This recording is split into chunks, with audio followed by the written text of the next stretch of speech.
அந்த குழந்தைங்க வந்து நம்ம ப்ரெக்னென்ட் ஆகும் அப்படின்றது தெரியாமலே வந்துட்டு பார்த்திங்கன்னா தான் வந்து முக்கால்வாசி குழந்தைங்களுக்கு அதுக்கான எஜுகேஷனே வந்து ப்ராப்பராக இல்லை.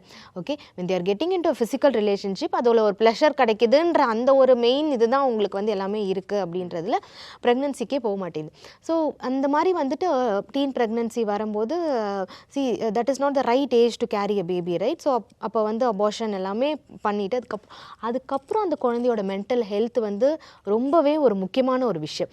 பட் பேரண்ட்ஸ் வந்து அது தவறு அப்படின்றத பார்க்குறதுல அந்த குழந்தைங்க எந்த ஸ்டேட்டில் இருப்பாங்கன்னு புரிஞ்சுக்காமல் அந்த குழந்தைங்கள மேலும் வந்து கஷ்டப்படுத்திட்டு இருப்பாங்க. அப்படி இல்லைன்னா இவங்களுக்கு ஒரு ப்ராப்பரான கவுன்சிலிங் தேவை, இவங்களை எப்படி சரி பண்ணணுன்றதை பேச மாட்டாங்க. பட் எனக்கு ஒரு கிளைண்ட் வந்தாங்க wherein the parents already handled it. Okay, of course அந்த குழந்தைய திட்டுறது பண்ணுறதெல்லாம் ஒரு சைடு போயிருக்கும், but they have handled it. ஆனால் அந்த குழந்தை வந்து இந்த டீன் ப்ரெக்னன்சிக்கு அப்புறம் அந்த ப்ராசஸ்க்கெல்லாம் அப்புறம் she started hurting her self. Okay, ரொம்ப எப்போ பார்த்தாலும் வந்து ஏதாவது ஒரு கத்தியை பண்ணிக்கிறது. ஆரம்பத்தில் பேரண்ட்ஸ் சப்போர்ட் பண்ணலை அப்படின்றத விட அந்த கோவத்தை காமிச்சிருக்காங்க, சப்போர்ட் பண்ணலன்றது கிடையாது. ஓகே, லைக் கண்டிப்பாக அந்த கோவம் இருக்குல்ல, ஏன் நீ இப்படி பண்ணன்றதுல நிறைய அடிக்கவும் செஞ்சுருக்குறாங்க.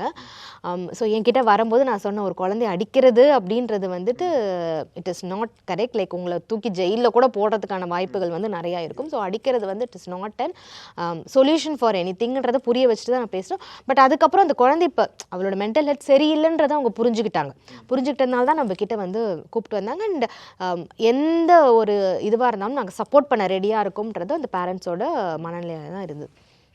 ஸோ இந்த பொண்ணுக்கிட்ட பேசும்போது அந்த பொண்ணு எதனால் நீ இப்படி உன்னை ஹர்ட் பண்ணிக்கிறன்ற போது ஒரு கில்ட், எனக்கு அந்த ஒரு உயிரை வந்து என்ன அபார்ஷன் நடந்ததுன்றதை என்னால் அக்செப்ட் பண்ணிக்க முடியல. ஸோ எனக்கு வந்து எப்போ பார்த்தாலும் அந்த ஒரு கில்ட்டி ஃபீலிங் இருக்குது, அதனால் நான் வந்துட்டு என்ன நான் ஹர்ட் பண்ணிக்கிறேன் அப்படின்னு.